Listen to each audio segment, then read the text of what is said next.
Manx Radio Podcasts, powered by Shaw. The Nation Station, Manx Radio. Hello and welcome to the latest look back at Talking Heads. On the programme this week, voter apathy at the general election, staying calm behind the wheel, and attitudes to smoking were all up for discussion. Here's Stu Peters with more. Talking Heads, brought to you by Magic Carpets, with the only Carndine design showroom on the island. Should there be more of a collaborative approach from the Western world in tackling the migrant crisis?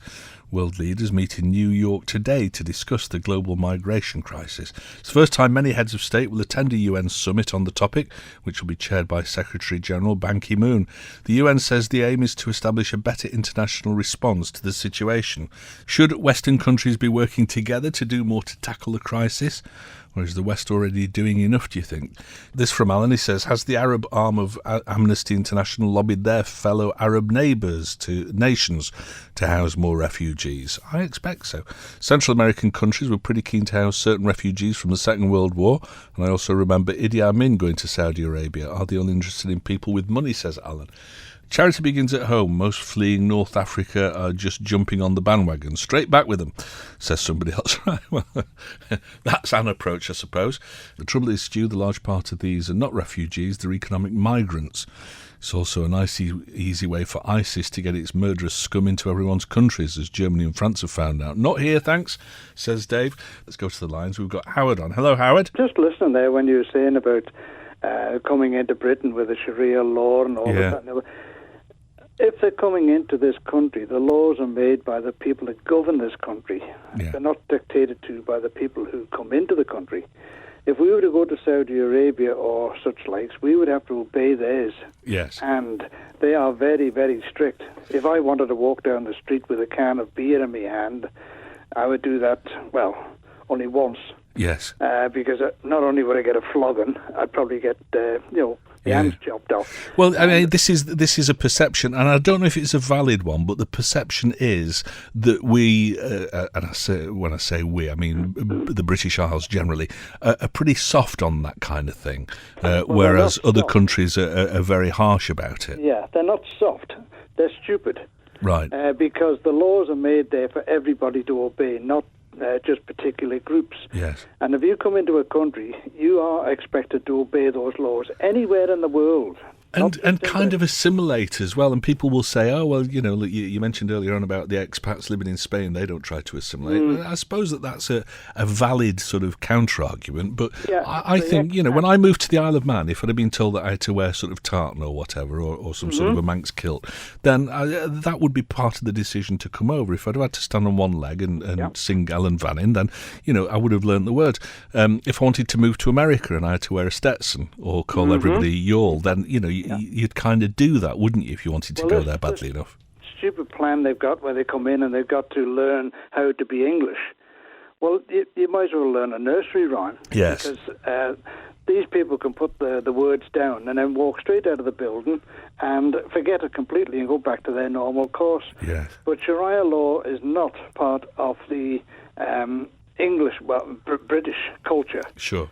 But also one of the questions I keep asking myself and my wife, where are these people getting the tens of thousands of pounds to pay the traffickers? Yes. There was one quoted recently, they coming across, and they'd been in a dinghy, and they'd paid £13,500. Well, I mean, yes, that's a valid point, but I think when this all first started to kick off, people were writing to the newspapers and saying, how can they call themselves refugees? They've all got iPhones. But, I mean, the fact of the matter is that these people have been literally bombed out of existence in the homeland. So they've used every penny that they've got, and, if that's 10, 15,000 quid or whatever, not unreasonable to expect that they would be able to get those funds together and use them to try and move somewhere. One of the lurking in the background is a subsidy from ISIS to get people into the country. Yes. Plus, a lot of the people coming into the country are all young men. Yes. Now, when Britain went to war, they had conscription. Yeah. Their country's at war. Why do they not have conscription? Yes. Yeah. And bring their own young men in to fight for their country, like Britain did, and America, and lots of other countries. They did not allow it to be overrun. And conscription was employed, and they had the armies to fight their battles. Yeah. Otherwise, they'll just rumble on forever. Yeah. What about, I mean, it seems to be a very Western problem, this. I don't know whether or not America's taking many Syrian refugees. I seriously doubt it. And the fact of the matter is that they're as guilty, if you like, as anybody in the West of making the situation worse there. So between them and Russia, Yeah. the proliferation of armaments, Yes. which is a huge business in both countries. Yeah. Are many of them going to Russia, for example? Well, I think they're coming from Russia to come into Britain as well, because they're in conflict with their own small countries, aren't they? Yeah. Everybody's waiting to move to Britain. Yeah, it looks that way, yeah. You said earlier on there that about everyone that comes into the country looked upon as tax. I think so. It's not you're only a tax if you're working, and the majority of these people are coming in are not working. They're being subsidised by the taxpayers. Well, that's the feeling. I don't know if it's true, though. I mean, they're coming in, immediately they land, they're given a house, they're given benefits, they're given all sorts of things, but you only contribute to it if you're actually working. again, that is the perception, and I'm not sure how true that is. That is certainly the perception that's put about by a lot of right-wing groups like Britain First, but I'm sure that the reality is different. I wouldn't support any of that. No, I know. The natural thought, if you got, there's 1 million people, they don't even know where they are in Britain, they're not paying tax. See, I wondered about this because, I'm a bloke and I like to come up with solutions. So I decided that the solution to this was that, yes, they can come to Britain, but on the basis that they can't get any benefits or health service or any of that stuff for 10 years. They've got to pay the way. But then I thought, well, what that would do, though, is that it would undermine the economy, because these people would all then work cheap and undermine the job market. And, so I don't know that there's an easy solution to it. Yeah, well, you try getting into Australia without a permit and the actual, the ability to work a job. You've got to have a job. You won't get into Australia without that, but they can walk in across from Dover as though they're on holiday and never go home. Yeah, that's true. All right, thank you very much for calling, Howard. It's always nice to hear voices on the programme. Stu, I'm all for immigrants coming to the UK as long as there are jobs for them to do. If they pay taxes, fair enough. If they're claiming benefits, then no, this country is in enough trouble, and those of us that have paid our way through life should be entitled to national health treatment first. This is from Ian. As it is, we're second-class citizens in our own country when it comes to treatment. Why should we suffer when we've been paying in? Yep, valid point, I think. Western politicians should accept the fact that most Middle Eastern countries are historically ruled by dictatorships or one family and stop trying to change things. It's their interference that's causing this movement of people. That's an argument that I've heard as well, and I can't say I disagree with it. It's Philip. Hello, Philip. I'm sorry, I've only caught the last few minutes of today's programme. Good. But I'm hoping that I could say something about the event we had on Saturday, which was the welcoming refugees to the Isle of Man. Yes. Yeah, I think you had a fairly good turnout, didn't you, to that? It's a huge topic. It's so complicated, but I wanted to specifically concentrate on what we're trying to do and what aspect of it we're looking at. And that is the war in Syria, or the conflict in Syria over 4 years. We've now got 13 million refugees as a result of it. 8 million of them are displaced within Syria, still trying to find a way to safety. They're homeless, most of them, and they are trying to escape from this incredible situation that's happening there, which I don't want to go into, but 5 million have got out. 4 million of them are based in Lebanon, Jordan, Egypt, Iraq, and Turkey. That's where most of them are in refugee camps. In relatively poorer countries with their own problems, Europe was happy for quite some time for that to happen, and we've given a lot of support to that, and governments have, and the Isle of Man government, through NGOs and various organisations. For example, in Lebanon, which is the size of Devon and Cornwall, they are hosting 1.5 million refugees, a place the size of Devon and Cornwall. So, it's not just a European problem, and the governments and the powers that be have kept a lot of this problem away from us as part of the Fortress Europe scenario. But the thing about this request we're making is the world has, especially last year, decided to do something about it, and the world, many countries, including America and Canada and many European countries, were looking at how to how to deal with the situation, and one of them was a scheme called the Syrian Vulnerable Persons Resettlement Scheme, which the UK offered to take 20,000 refugees. Yes. That's actually a modest amount compared to what many other countries are taking. Fine, but then they were looking at places all around Britain where they could take them, and Ireland was doing the same. A year ago, there was a huge response to obviously the emotive scenes and the media coverage of it and the boy on the beach and everything else. And the Isle of Man responded fantastically. Voluntary, ordinary people in the Isle of Man, there were fantastic schemes and projects set up by people. People were collecting clothing. People were going over there. We've got many Manx people working in the refugee camps, which is fantastic. But I felt, and many of us felt, that could we not offer to do our little bit as part of this scheme? And we worked out that would be 25 people over 5 years. Right. 5 people per year, preferably families. A year ago, the Isle of Man government was keen on this as well, and thought, yes, we could opt into this scheme and offer our assistance, because this is done through the UK. They will process the individuals directly from a refugee camp on the border of Syria and look for the most vulnerable people who are in the greatest need. Many have been there a long time. We just wanted to offer to be part of this scheme, and the UK would do all the legal side of it for us. June this year, the Bishop asked a question in Tynwald, wondering how far the government had got with that. And the Chief Minister responded saying there are still too many problems associated with it. He felt that it would be too much of a culture shock to come here. He felt that we didn't have the backup systems in place and support. But he did say, we'll wait and see if the UK can help us any further with it, and we'll keep the option open. On the 4th of August this year, the UK Home Affairs Select Committee said they would welcome the Isle of Man taking part in the scheme. So that's one thing that has changed since then. We're looking at a new Manx government coming in, and with the marches in London, Belfast and Edinburgh this weekend, we thought we'd do something on the Isle of Man. And the response has been fantastic. This was organised by Amnesty International, the One World Centre, and the Facebook group Refugees Welcome. We've got an online petition. In just 2 hours on the prom, we collected 162 signatures. The online one is going, and I've just had lots of phone calls from various organisations in the last 48 hours that they're collecting signatures at the back of churches and in their organisations and their businesses and so on. So that's fantastic, the support that's there for it. We've got loads of people offering accommodation, furniture, clothing. We've got lots of specialists who are offering counselling and psychology services if people are suffering from trauma. But we're looking at families, really. And as you said a few minutes ago, these people are middle-class professional people, a lot of them. And we're looking at a time. Everybody said only 25. That was the main response. So we're really only taking 25, and that would be it. Okay. Thank you for letting me say all Not that. at all. No, it's very important that we get as many points of view on these things as possible, because I don't feel that I know enough about it. So the more people who do know what they're talking about, the better, whether one agrees or disagrees. Thank you for calling, Philip. It's nice talking to you today. The Nation Station, Manx Radio. Are attitudes to smoking changing? Smoking rates across the water are apparently at the lowest level since records began.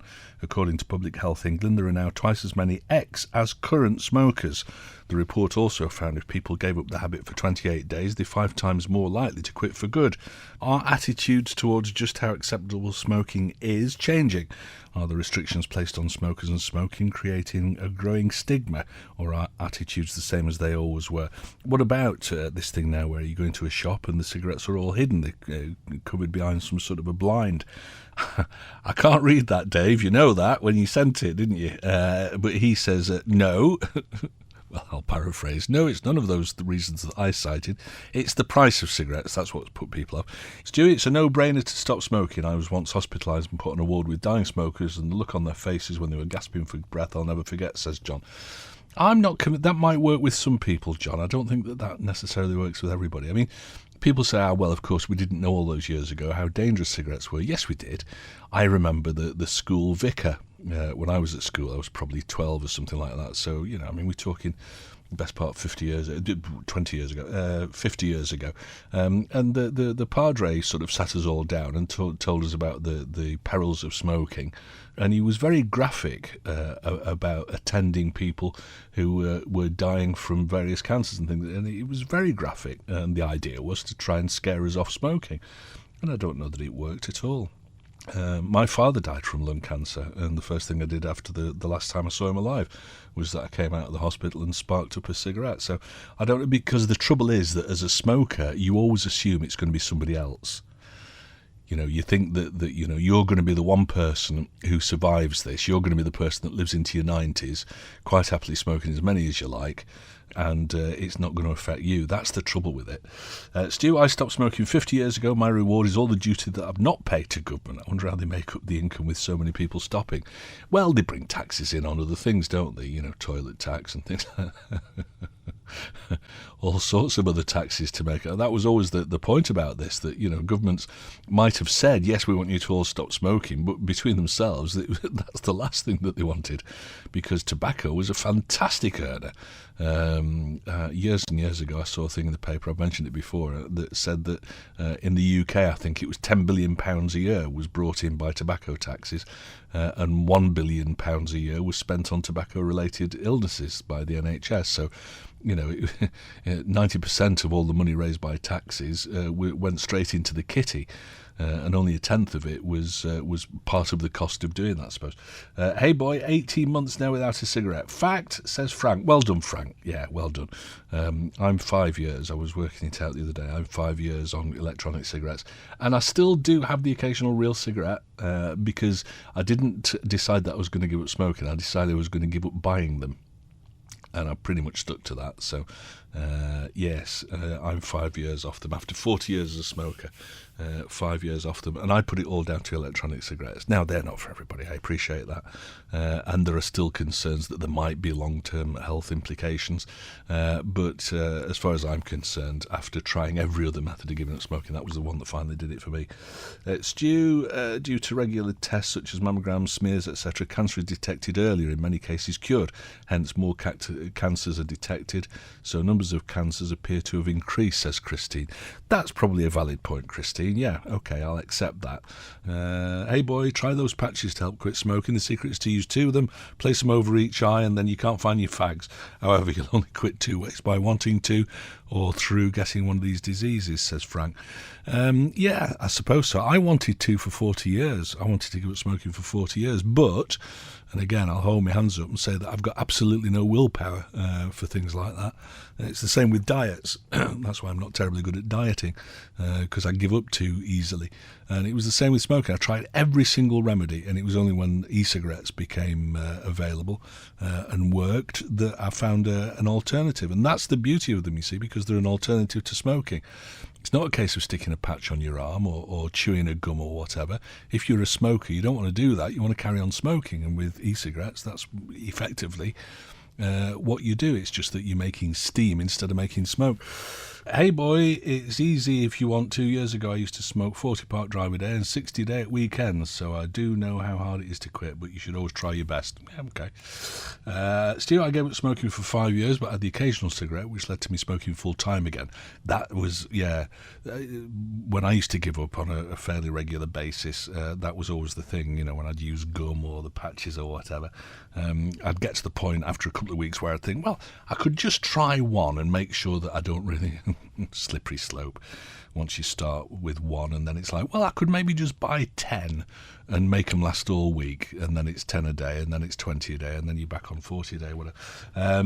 However, this is from Sarah in Foxdale. However, I gave up again 7 years ago on the 22nd May, and I've had just one cigarette since. Each time I've stopped without gum, patches, or any of that. For me, it seems to work better just going cold turkey. Now to give up the Pinot, says Sarah in Foxdale. Yes, well, yeah, everything in moderation, Sarah. A bit of Pinot Noir will do you no harm. Stu, I tried those patches, but I can't get them to light. But tish, thank you. How much did it cost you a week for e-cig refills? Pennies. pennies. I mean, it's cheap as chips, and that's another other benefit of electronic cigarettes. I think the basic kit, because I've got one, it's the sort of size of a fountain pen rather than one that looks like a cigarette, so this is just a silver thing. And I think the kit was about 25 quid. The fluid, I just buy it mail order, and it costs literally pennies a week to use an e-cigarette. What else have we got? 40-part drive. Cigarette is a euphemism for a tool that gets a hook in you and then kills you. Royal College of Nursing definitions. Cigarettes must be the biggest con in the world. You don't need them. It sort of goes on a little bit, that. I think we get the idea, though. Cigarettes are bad. No two ways about it. And what's this? 20 UK branded fags can be bought in the UK for as little as £4, £10 here. Yeah, to save money, just get a friend in the EU to send you a carton as a present, and with post cost, it still works out at half price. Yeah, I suppose that's one way of doing it. If you've got a friend in the EU, I don't know that I've got any friends in the EU, actually. Do people who smoke have a secret longing to suck a dummy? Asks Jenny. No, I don't think so. I think we've all got a secret longing to be dragons and breathe smoke and fire. Effective smoking doesn't just disappear, although the risks diminish as time goes by. Unfortunately, lung cancer can still occur years later. Oh, now they tell me that. This is not a good reason not to give up, though. Smell, for one thing. Smokers obviously have no idea how badly they smell. Also, who wants to be ruled by something like a cigarette? As to rates increasing, we live longer, so more things to go wrong in later life, says Claire. Yes, I suppose that's the problem with that. The Nation Station, Manx Radio. Are drivers getting more aggressive? Apparently, drivers in Glasgow have the worst level of road rage in the UK. The studies found Glaswegians were the angriest, most impatient, anxious and stressed. Liverpool was the calmest. Newcastle came second, followed by Sheffield and London. Is aggression behind the wheel a growing problem? Are there certain situations which stress you out when you're driving? Or do you manage to keep you cool, whatever the situation? Little bit of karma and calmness. Tell us your thoughts about this. Howard's just being on. He says that his dad used to say it's better to arrive 5 minutes late rather than somewhere else 20 years early. Yes, I can see the point in that. Drivers not indicating to change lane, then putting the indicator on once they're at the junction. Also, misuse of fog lights annoys one of our contributors. Ignorant people who don't acknowledge you're giving way is the most annoying thing, followed by people who don't use their indicators or put the lights on in bad light conditions, says Alan. Stu, anyone being late for work on a regular basis should have the wit to start out earlier, says David H. in capitals. Oh, I'm not going to question that, David. Last time when I said, well, people might have things to do and places to be, you wouldn't let it lie, would you? So, no, I'm not going to disagree with you. Yes, they should. But it's just that the guy from the IAM was saying, you know, that it's much better to just drive slower and arrive safely and stuff. Well, yes, of course, arriving safely has got to be the prime objective of any trip. But to suggest that, you know, it doesn't matter if you're 10 minutes late for work, I would think that quite a few bosses wouldn't agree with that. I was amazed by my wife returning a V sign to another lady while using a busy roundabout, a thing only a male driver would do, says Tom. Well, clearly not. Two ladies gesticulating at each other across the dashboard. How terrible. Has this person ever commuted, Stu, says Susie. Leave a gap in London, somebody pulls into it. More stress when you're late. My boss was a psycho. 10 minutes and you were out. Also, I was a trainer and I'd have 20 people tapping the feet. With a 75-mile one-way commute, it could take an hour and a bit at best, 3 at worst on the M25. I couldn't do that anymore. I used to do a commute of about 45 minutes each way when I lived in Manchester. Well, I lived just outside Chester at one point and commuted into Manchester, and that was 45 minutes. Couldn't do it again. Also, certain days, says Susie, are absolutely fine. Other days, could the moon have an effect? Lunatics, everybody tries to cut you up, drive into you, run red lights. Living here is easy, 15-minute queues at the worst. Although people do have a tendency to drive on your side of the road and pull out doing 5 miles an hour. Yes, all those things. That's one of the things that irritates me, and I don't get terribly angry about it, but it just sort of gets under your skin. People doing 15 miles an hour. It's like they're on some sort of an economy run when there's absolutely no need to do 15 miles an hour, and they're just sort of, you know, meandering along in their own happy little world. BMW drivers don't have to indicate, that's a fact, says Gary. And they've always got the fog lights on as well, Gary. Have you noticed that?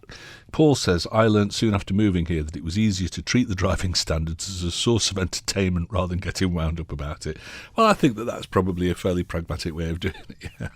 I think that's probably a reasonable way with many sort of Manx habits and customs. My main gripe is being bullied on the road, says Liz, especially through Santon on a regular basis. I'm doing 50 in a 50 zone and having usually a 4x4 up my boot, swerving in and out, trying to pass. It's bullying. Yes, it is.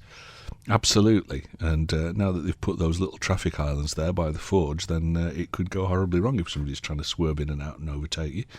Not that many places now up there where you can overtake. Blood pressure equals cyclist. So many drivers won't overtake, so loads of people in the queue behind them. So stupid, says John J. Good afternoon, Stu. One thing that boils my blood when behind the wheel is the traditional Manx procession to such places as the airport. This is from Ralph. By which I mean the lead vehicle is a bus, government workers, van or tractor, and the two cars behind it sitting content to go at the 20 miles an hour of the preceding vehicle with no inclination whatever to overtake, even when it's perfectly safe to do so. Yep. Stuart, a couple of things annoy me. People being allowed to park on bad bends, like down in Laxey and in Kirkmichael. You can see what's coming till you're halfway, or you can't see what's coming until you're halfway on the wrong side of the road. And secondly, I drive a 30-ton wagon. People like to test my ability to stop it on a sixpence by pulling out in front of me. Somebody's going to get hurt, and it won't be me, says Dave. No, absolutely. That's not wise, is it? They call it brake testing when you're racing cars. You're sort of flying along behind somebody and all of a sudden they go on the brakes or they lift off the throttle and you've got to jam yours on, and of course that gives them an advantage, so they call it brake testing the guy behind. Not a wise thing to do with a 30-ton wagon, I would suggest. An opportune moment, says Jenny, to remind people that a Manx Highway Code is now available, the book. A lot of people seem to have some very bad habits when driving. They should be encouraged to get the book and read it. Yes, good advice, Jenny, and the advice I would give to anybody is to join the Institute of Advanced Motorists. There is an Isle of Man, a very active Isle of Man branch. I think if you Google IOM or something like that, it'll give you links to the Isle of Man site, and it's just fantastic. A great bunch of people, non-judgmental, just there to try and make all of us achieve whatever potential we've got. The worst thing is getting caught behind a Mr. or Mrs. Slow, crawling along under the speed limit, petrified to overtake the tractor in front. Yeah, you're right. I'm not suggesting that anybody does a dangerous overtake. You've got to be happy that you're able to accomplish it safely. But there are a lot of I suspect, over-timid drivers in the Isle of Man. Stu, some old classic cars will only do 20 miles an hour up hills. Do you think that they should be banned, says David H. You're just trying to start a fight now, David H. No, I don't. Stu, I get annoyed if I don't get a nod or a wave from a driver who I've just nodded or waved to. Thank them for letting me in. Is that unreasonable, says Dave K. No, I don't think it is. I think an acknowledgement. It's just, being polite, isn't it? It's just being pleasant generally. I object. I object. I'm a BMW driver and never use fog lights and always signal to other drivers, usually with 2 fingers or 1 middle finger. Well, yes, I'm a BMW driver as well. So it was a stereotype, but stereotypes are usually built on the truth somewhere. Some people over here should be lucky that they've even got a licence. Every journey I go on, I see an idiot behind the wheel. I had a near miss just last night. Guy pulled out on me and we both slammed the brakes on. Then he looked at me as if I was in the wrong. Getting to the point, I want to give up driving. Right, okay, fair dues. Stu, there's no problem with not overtaking, providing that they leave space in front of them for others to overtake, says David H. Yeah. To an extent, yes, I suppose so. Hi, the police would make a fortune through Santon every morning with the speeders. My pet hate is people driving up the exhaust pipe, so I slow down. That usually works for me, says Jackie. Okie dokie.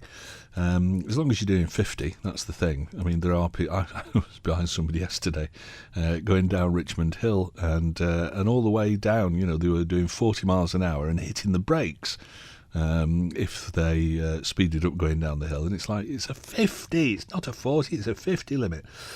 Fact is, there are too many cars, says Sally, on Manx roads that were made for horses and carts.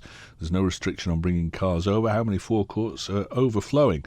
I would suggest that there aren't too many cars on Manx roads. I mean, if you look at, and I know that people say, well, we don't always have to compare ourselves with across, but if you look at most places across, even in Ireland, for example, there are vastly more cars per square mile than there are here. As has been said, drivers that don't acknowledge you, giving them precedence, but it also winds me up when pedestrians don't acknowledge you when you stop at a crossing for them. A simple nod and smile is great, and always get one in return from me. Or worse, are the ones who walk up to Pelican Crossings, press the button without looking to see if there's any traffic coming, then realise that there isn't, and march across. Then the lights change to red when they're heading off in the opposite pavement, and several cars are left at a standstill when there's nobody waiting to cross. That from Paul. Stu, generally, if you were brake tested, you're more than likely too close already, says Rob. Yeah, I suppose so. Buster says, very few motorists annoy me, bar cyclists who should have to pass a test and pay an annual licence fee. Yeah, that's a can of worms that we'll leave unopened today. The thing that annoys me is people who don't know what indicators are. They sit at a junction with a brick wall in front of them, no indicators on, and you think, are you going straight ahead? Or what? Yeah, okay. New highway code rules. See something coming, drive out in front of it, then continue at 20 miles an hour, says Irie. Stu, why do all biddies who brake at every bend and drive at 10 miles an hour until you come to a section you can pass them, then they speed up, says Graham. Yeah. Yes, that does happen quite a lot, doesn't it? You're stuck behind somebody who's doing half the speed limit and it's irritating, and you get to a bit where you can overtake them and they speed up then.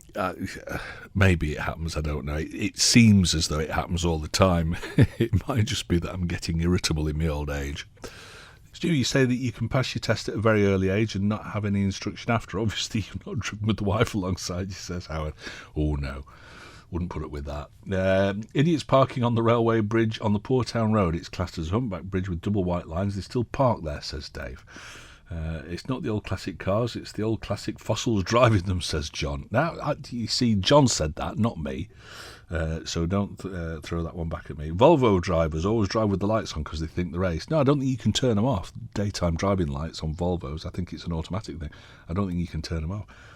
Stu, I hate the zombie pedestrians who just press the button at crossings without looking to see if they could cross without the green man flashing. Stu, being polite, acknowledging it's called manners, which seem to be becoming a thing of the past, says Adi. Yes, I agree. In life generally. And I think that manners maketh the man. I'm very keen on good manners. The prom in Douglas, we came into Douglas twice this last week, was appalled at the parking on the prom. Cars were parked straight instead of angled, thus taking up 2 spaces. Perhaps they should get a ticket or approached and encouraged to learn to park. From Andy. Yeah. The other thing that irritates me is that sometimes you see motorbikes parked in a car-sized space at the side of the road, where it's disc parking. Well, I know that they're entitled and stuff, but when I'm on my motorbike, I don't take up a whole car's space. I think it's wrong. There are usually plenty of places that you can park a motorbike without having to do that. I was driving an Arctic and nearly ran over a car which was turning right because it had blacked out rear lights and indicators. They might not be legal, There are very strict rules about that. If you have got a question about it, check at the test centre. They might be visible from a car at eye level, but not from high up in the cab of the Arctic. Yes, that makes sense. Thanks for getting in touch. Talking Heads, brought to you by Magic Carpets, with the only Carndine design showroom on the island. You're listening to the latest Talking Heads podcast featuring highlights from the programme over the past week. The Nation Station, Manx Radio. Should there be a clampdown on the crossbreeding of dogs for aesthetic purposes? A leading vet group's asking people not to buy pugs or French or English bulldogs. The British Veterinary Association says that they're treating serious health problems linked to flat-faced dogs every day. The breeds can have problems with their eyes, jaws and breathing. Should there be more restrictions on the selling of crossbred dogs which could have health complications, or would it be impossible to monitor? Should more work be done to educate good owners about the complications that crossbreeding some breeds can cause? or is it not really a problem as far as dogs are concerned? Stu, if I recall, wasn't it the gentry over the 18th and 19th century who started this type of breeding to have better looking dogs? Well, it feels as though it probably is, yeah. I wouldn't be surprised. As for modern times, maybe breeders need to use different dog bloodlines to make a better, healthier dog. My favourite dogs are like me, mongrels. That's from Nick. Yes, northern working class dog with a chip on its shoulder. I wonder what that is. And that's just me, that's not Nick. Hi Stu, how did Manx cat problems come about, asks David H. I'm not sure, is it a genetic mutation or something like that? Or have Manx cats without tails been bred that way? I'm not sure. I'm sure I've read something about it in the past, but I expect an awful lot of people will know the answer to that, so do get it to us, and I'm quite happy to promulgate that information. So the tailless Manx cat, is that just a natural mutation, or have they been bred? I'm a part-time dog groomer, says Dee, and I see many different breeds of dogs. I fully support the vets in this campaign to improve both dogs and dog owners' lives. It's the Kennel Club who set the standards for the breeds. If they altered the standards to disallow the extreme aspects of each breed, this would help enormously. Very good point, yes. Okay, so if people are breeding dogs to stretch the rules of the standards, I suppose that, that they are probably responsible to some extent in this. Stu, the gentry crossbreed themselves, says David H. Yes, that's a response to the comment earlier on that didn't this go back to the 18th and 19th centuries, where the gentry crossbred dogs so that they had better looking ones than their neighbouring landowners. Good, excellent. Got Judy on the line. Hello, Judy. It's Judy here. You know I'm a doggy person. Yes. I thoroughly, totally agree with the vets on this. It shouldn't be allowed. It really shouldn't. They shouldn't be allowed to breed them like that. I had a dog that was poorly, and he was gasping for breath. And there's really nothing more distressing than seeing a dog fighting for breath. Yes. And to deliberately breed an animal so that he's like that just because he looks cute is criminal. Right. Okay. And the other thing is about the cats. Oh yeah. My knowledge is sparse, but I think it's a genetic problem. It's a mutation caused by spina bifida. Right, okay. So it's a natural thing. They've not been bred that way. No. I think people do breed the two together to see if they can produce more Manxies, but you can have two Manx cats will produce all tails. Oh, I see. Right. So it is genetic, and it just depends on the genes, you know. All right, Judy, thank you very much for calling us today. It's always nice to hear people on the phones. So don't be shy if you'd like to give us a call, 66 13 68. Susie says, sorry, Stu, but the gentry don't crossbreed, they interbreed. Yes. I thought it was just me that had a northern working class chip on my shoulder. Manx cats, it's a genetic defect. It also causes many to be incontinent. Nice, says Liz. No, really not. Stu, Manx cat stubbies and rumpies, I believe it's a form of spina bifida, and that's from my pal Kev. He says, okay. This from Colin, he says, hello Stuart, the indiscriminate breeders should be shot. I don't know whether or not I would look at such a robust response, but many people shouldn't have animals which can't be cared for either. Barking dogs 24/7 are common, with the authorities not willing to intervene. On a recent noise problem, we were advised to put in secondary glazing to get peace from the problem. Yeah, it's not right, is it? Stu, my two dogs must be deaf because they never come when I call them. They're called Sit and Stay, says David H. Badum-tish. Stu, I have a rescued border collie and he's wonderful. Yeah, they are fantastic dogs. People want the latest fad with dogs, as they want the same as they want the latest phone, and there'll always be unscrupulous people waiting to or wanting to make money. They don't care about the dogs. There are thousands of rescue dogs needing homes. It makes my blood boil. Thank you, Natalie. A kiss as well from Natalie. Thank you ever so much for getting in touch. Yes, border collie, I just think fantastic dogs. My business partner's got two dogs, and they always make a big fuss when I go around. But I don't feel special because they make a big fuss of anybody, and that's quite why I like cats. I think in that they're quite standoffish. You've got to really work on a cat to gain its affection, whereas dogs are just a bit sort of daft, aren't they? The Nation Station, Manx Radio. Was voter apathy an issue at yesterday's House of Keys general election? We now know the new makeup of the House of Keys for the next 5 years, but turnout for the contest wasn't particularly impressive in many areas. What do you put that down to? What do you make of the results? And what do you think put people off going out to cast their votes? Let's go to the lines, and we've got Alistair who wants to have a word about this. Hello, Alistair. Well, firstly, I would like to say thank you very, very much indeed to Manx Radio for the absolute superb coverage last night. That's very kind, of the thank election. It really was very, very well planned and executed, and it was certainly the best I've heard before. It was absolutely brilliant. Good, thank you. And thank you very much for that. But secondly, going on from there, I think the result of the election is very good because in so much as we now have 5 women in Tynwald, and that's long overdue, and I would like to see that increase, and hopefully it will in the future. But it's a good step, it's a good start, and I think we'll find that will be an advantage going forward. Okay, good. And the other thing I would like to say is I do think that on an island of 80,000 people, maybe compulsory voting should be thought about. I heard somebody, I think it was last night, talking about voting online. I think that would get the numbers up hugely. Yes, it would. Because it is a faff, isn't it? I mean, I had to go to my polling station yesterday morning. I had to drive the wrong way, away from work, go and vote and stuff, and then I had to get to work. And so it is a bit of a faff, and a lot of people just think, well, why bother? It'll not make any difference. If you could do it online from the comfort of your own home, then I think that more people would probably do it. I would totally agree with that. Yes, good. I think it would be a step forward. Yeah. All right, thank you for your call, Alistair. Nice to talk to you. What a night when the Manx Nation voted out the ministerial yes men while others jumped ship rather than face defeat at the polls. Nice to see more Lady MHKs and hear refreshing aims of the new members. Good luck to you all, says somebody. OK, I'm not surprised a lot of the polls had a low turnout. I only had one candidate knock on my door and only received my last manifesto 2 days before polling day. If candidates can't be bothered to canvass properly, some people may well be, why should they bother to vote? Why should you bother to vote? Not a good enough effort, in my opinion. Also, a lot of the manifestos I read on your website could have been the same wish list sent up the chimney to Father Christmas. A lot of questions, but very few answers, says Alan. Welcome to politics. I think it was the Manx Radio refusal to permit open political discussion during the run-up to the election that led to low voter turnout.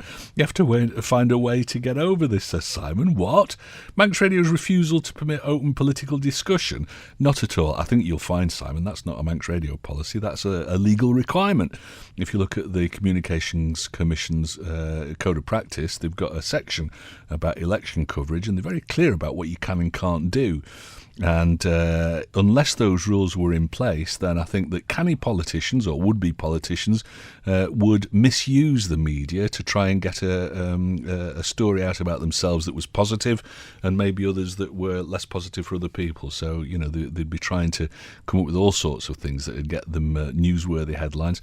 And the system has been designed to try and preclude that from happening. So I don't see that there's anything wrong with that. But in terms of balanced political discussion, then I think that there was more than enough of that. You may disagree. Hi, Stu, was voter apathy an issue? Who cares, says David H. But Tish. Well done, David. Stu, voter apathy or lack of candidates' energy. Is the North too big to get around? We had 2 visits from 6 candidates. Made voting easy, and what a surprise, they both got returned. Cheers from Pete. This bothers me, you know, because we hear this time and time again. Oh, I'm not voting for him. He didn't even come and knock at my door. I mean, really, is that why we vote people into being national politicians? Because they've got the stamina to actually knock on everybody's door. And why is it so important? I looked at the things that the manifestos that came through the door and decided who I wanted to vote for. The fact that that person may not have physically knocked while I was in. I mean, I work during the day, so I'm often not in when they might have been knocking. I heard somebody on one of the programmes last night saying about it's pointless knocking at tea time because people don't want you to be at the door while they're getting the tea ready. And then when the soap operas start, they don't want to give the people on the doorstep any time. So it kind of limits the amount of door knocking that you can do. But is that the only reason that we vote for people, because they came and knocked at our door? makes running an election campaign in 5 years quite simple, doesn't it? I just need to employ lots of people to go and knock on doors. I don't need to have any policies or any of that. I don't need to be a nice person. I don't need to be efficient. I just need to make sure that I've knocked at doors and begged people to vote for me. That worries me, I have to say. How the people have returned the ball back to our MHKs with topspin on it, says Pete. Mr. Quayle, one very lucky boy. Mr. Horton and Quirk put to the sword. And for our new members, please serve us with the grace we deserve. Now let's get this island back on track. OK, Pete. Good afternoon to you. Yes, I did vote. Please God, I hope and pray all our new MHKs are fast learners. Teamwork has got to come to the front every day, says Anne. I'm concerned by the lack of experience in the new house, worth remembering that while 12 of the old members have returned, many of them are only recent additions to the House of Keys anyway. Really not sure who should be Chief Minister, but it's important to remember that whoever takes on the office has to represent us abroad, something that Bell actually did very well. Yes, our Chief Minister needs to be a statesman. Yes, well done, Manx Radio. Brilliant coverage again, says Vic K. Thank you, Vic. I'm sure that everybody that worked very hard on putting the election coverage together will be heartened by that. Like I say, I think there were a few problems with the internet jobby at some point, and I'm not sure that the exit polls were as accurate this time as they were last time.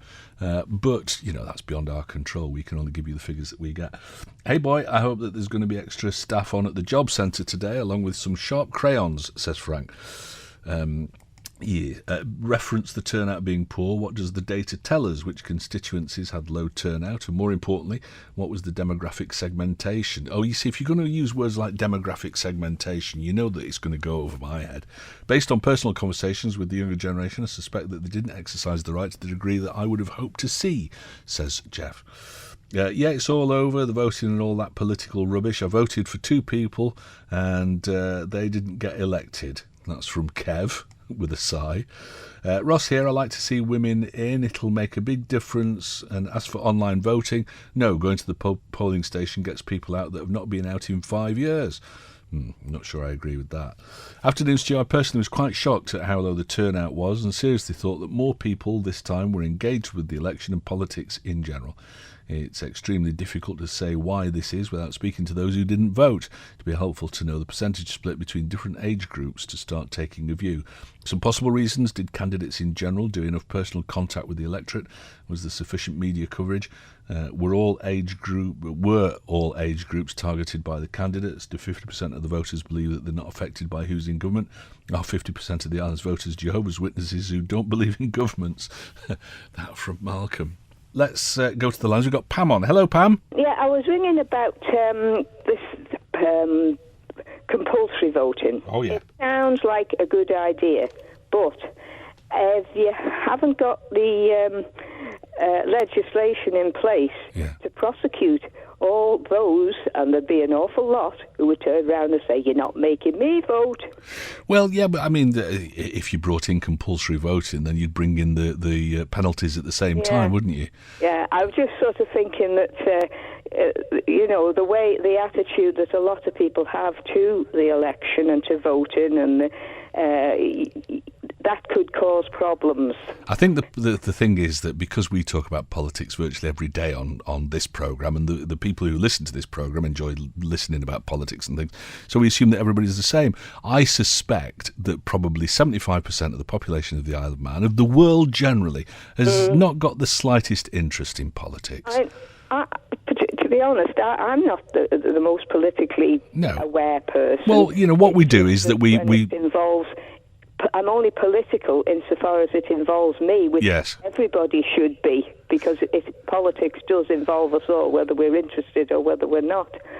It's true, and a lot of people vote for an MHK or an MP on the basis that they then want them to represent their interests, and so they sort of bow out at that point, don't they? Yeah, online voting would be superb as far as I'm concerned. I would have no problem with it, but I think there'd have to be an awfully long transitional period for whereby, or you might even have to keep the regular voting as we understand it now, because there's still an awful lot of people who they might have computers, they might use computers, but they don't like to do too much online. Especially important stuff like that and banking. Banking and income tax and that kind of thing. They say, Sure. no, I do this and I do that, but no, I don't like to go there. That's I'm not Too happy dangerous. with the security and so on. So All right.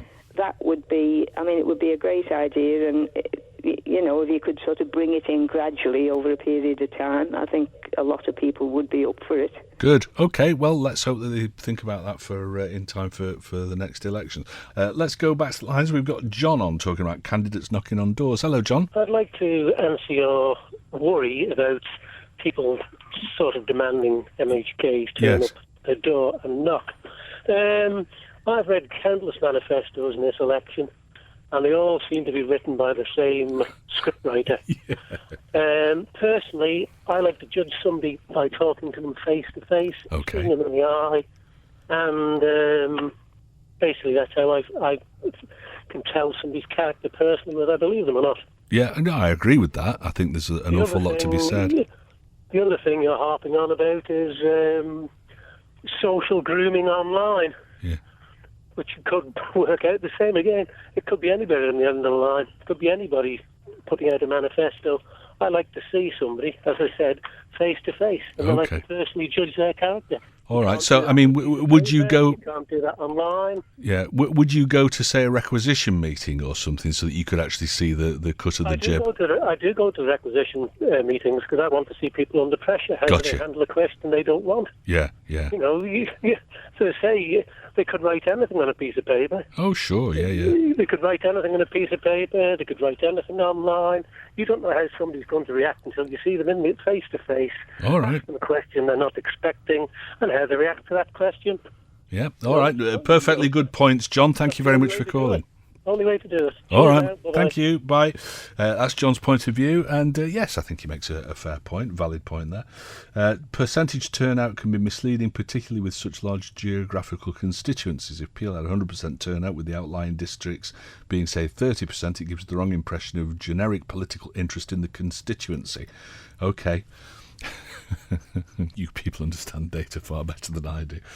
A lot of the new and returning MHKs were very good at pointing out the past government ills and lack of getting things done, but it'll be interesting to see how they go on fixing them. Reading the manifestos, they don't seem to have many ideas of how to achieve this.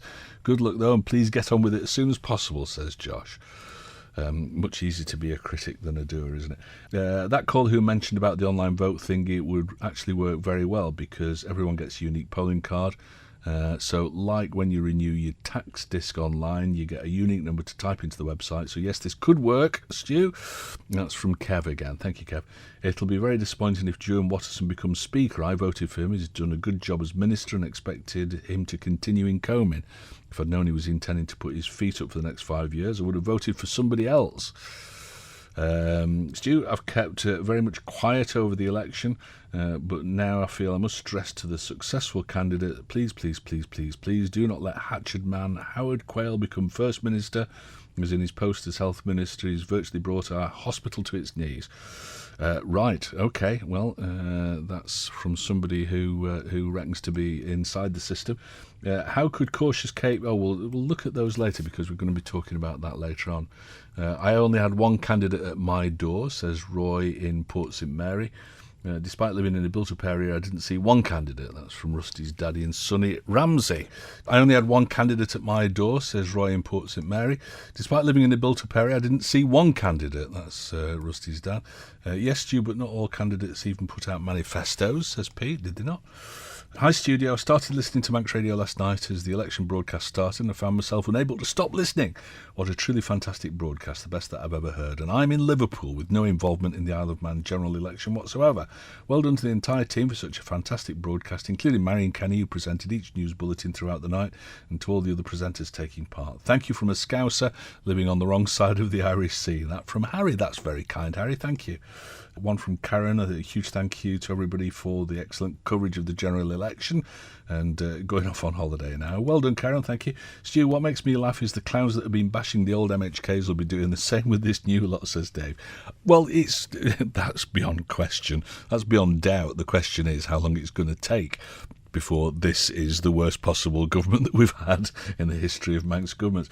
Stu, regarding increasing the voters with all the technology available now, it's not possible to have a centralised polling centre in the middle of Douglas, for example, covering multiple constituencies. Maybe a reason legally why it can't be done, but if you have a polling card to hand in, should eliminate potential fraud, may encourage more office workers and people to vote instead of not bothering on the way home or just not getting there in time. I think so, yeah. I think the technology is there. You know, if you can do online banking securely, then I'm sure you can do voting securely, and we do our taxes online now, or a lot of us do. Stu, I forwarded what you said to the Communications Commission. Wait to see what they say, says Simon.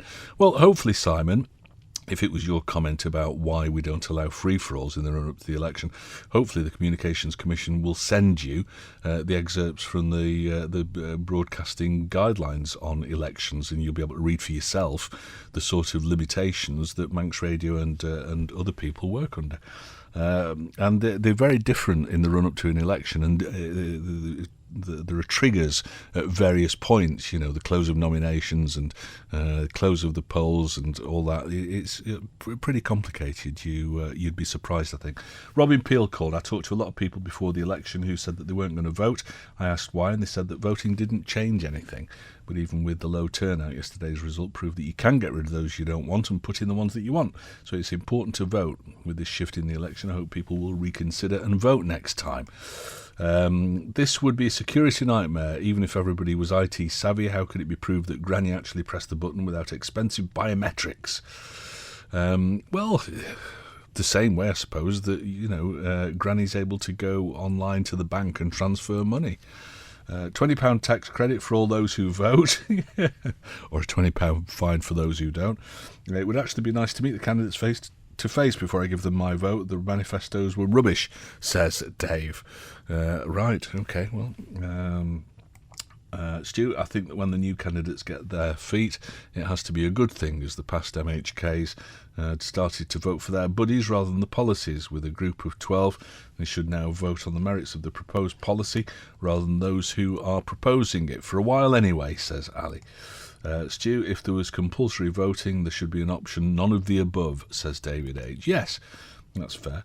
I didn't vote. Everybody knew that Dr. Allinson would get in, and the other four are just cardboard cutouts, says Paul.